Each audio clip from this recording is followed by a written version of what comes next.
Well, welcome back to the studio, ladies and gentlemen. It's still your boy Krizbeatz, the drummer boy. So today I just finished recording another tutorial for another class I had earlier, but I just felt like, yeah, why not, record something, like why not do the follow-up right now, without having to stand up and go change and do any of those stuff. Let me just do the follow-up right now on our journey on a journey of mixing and understanding what your compressor actually does. There's a lot of tutorials showing, when you use 2-to-1, when you use this amount of attack, this amount of release, and what you get, but there's no tutorial explaining in-depthly on what exactly you need. So with this tutorial that I am doing, tells you what to do. It doesn't just tell you, when you add 2 + 2 you get 4. This tells you what to do and how to do it, so that you know what you are doing, not just by, this person did it, like this person got this result. So without further ado, so this is going to be a very quick tutorial. I want to show you guys different ways we use a compressor. I think 3 or 4 major ways that we use a compressor, which is, number 1, you apply the compressor directly on where you want to use it, and number 2, you can use it as a parallel compression. Of course, parallel, you know what parallel is. What was that thing we used to do in secondary school? Parallel lines are lines that never meet, no matter how much you extend them in something direction. Forgive me if I miss it. So yeah, parallel compression. So something that is like this. And the other way we use it is actually as a multi-band compressor. So a multi-band compressor is a compressor that has different, is like an EQ that has a compressor in it, like a compressor with different bands where you can compress a particular frequency or time. This is a layman's meaning, a layman's interpretation. Like the best way I would explain it to you that you would understand, that if you want to compress you can compress without compressing the can, you can compress I miss you in the I miss you. So you can select different, I know it sounds stupid, but yeah, that's the best way I can explain it, that you get it. So without further ado, let me get straight into the door and show you what I'm saying is better. I can show you better than I can tell you. Shout out to my guy. I'm working on a job for one of my friends. I told you guys I don't like to do mixing, but I do it like for a selected person. So they sent this to me. This is not my instrumental. This is produced by a guy called Highcent. Yes, I think so. Highcent, yeah. So for my guy, so shout out my guy. I'm not playing the song, I'm just going to play the instrumental and explain, the stuff I wanted to explain from there. Let's just listen to the instrumentals.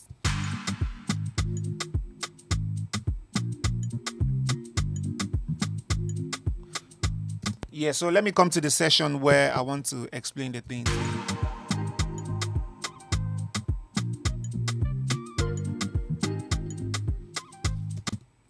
So right here, if you listen, we have this sound here. Let me solo this.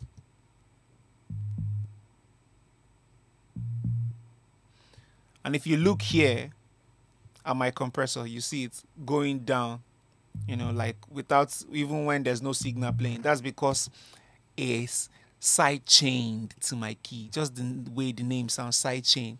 It creates an opening for your other frequency. If I want to do this, okay, let me play the kick.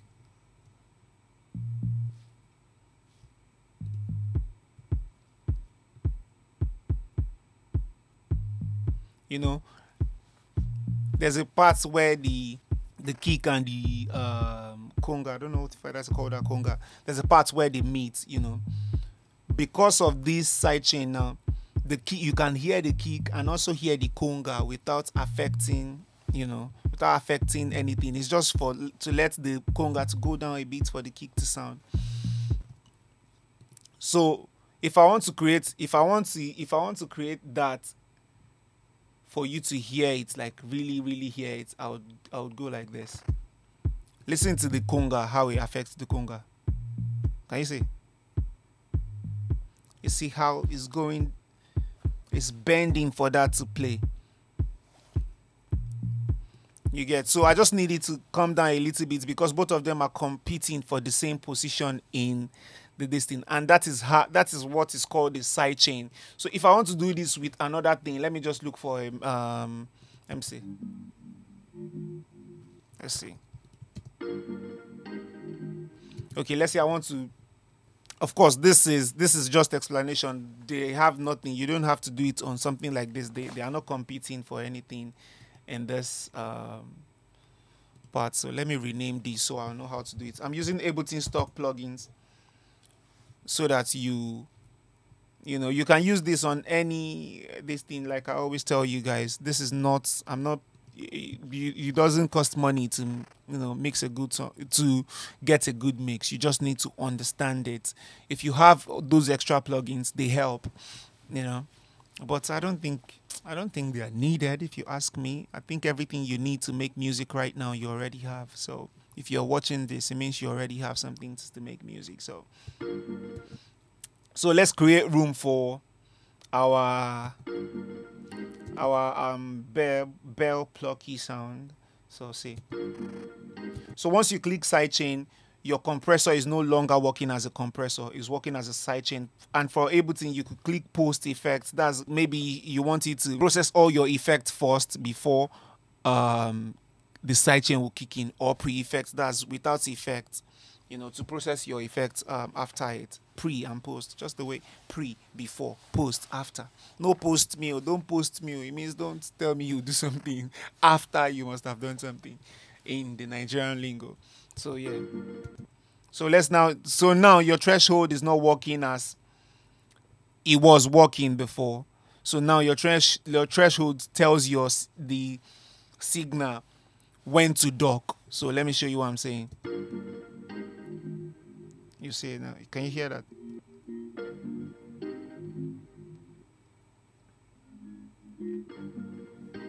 You see how this one here, the top ones, hear how it docks. Let me try to mute it.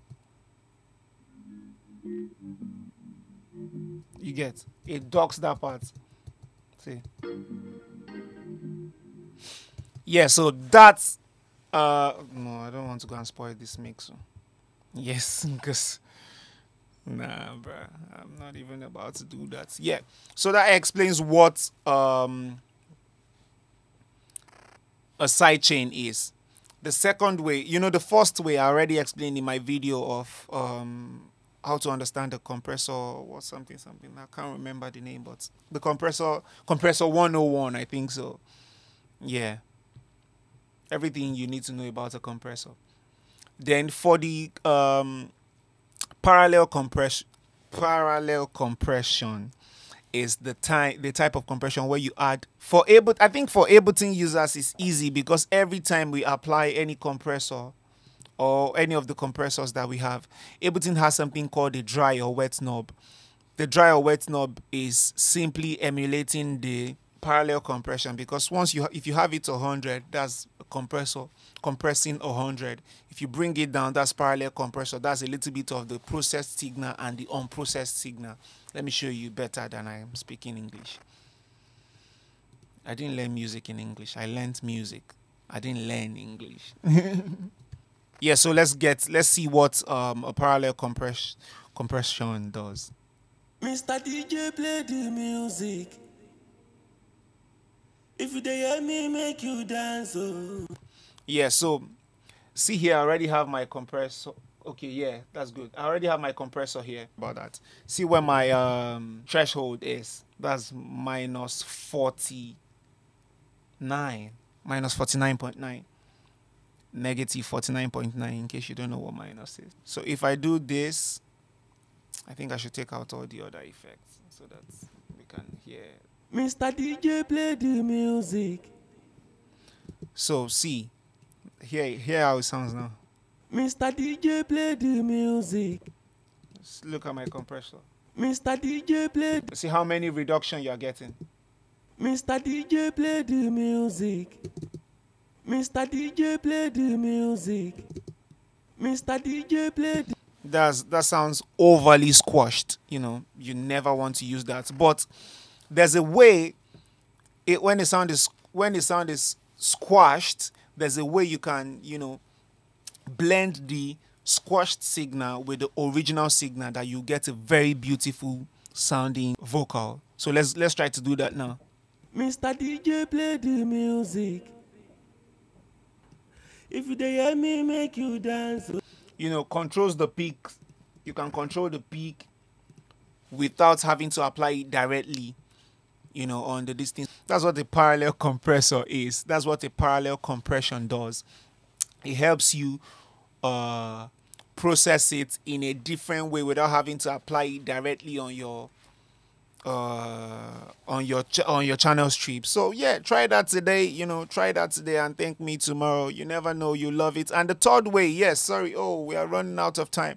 Okay, on my next video I'll talk about how to use a multi-band compressor. Let me leave these so that you can watch again and try to digest it and try to understand it. I go by the name Krizbeatz, the drummer boy. Please like, leave a comment. And this is still World Wave Radio, where we bring the word to you. Let me know anything you want me to talk about next. I already have a video coming for you guys on understanding what an EQ does. We're going to go from we're going to go from compressor to EQ, from EQ to de-esser, to saturations. We'll go from saturations to all the different types of saturations and different types of saturations you can use on anything you are doing. So without wasting anybody's time, I love you. Stay safe and, you know, be good to yourself, man, and enjoy. Make some more music and let me know what else you want me to talk about. Yes, they told me that you guys are not following World Wave Radio and you're not following me on TikTok. And if you are not doing that, you're missing a whole lot of things because I give out tips on TikTok as well. So peace and love to everybody.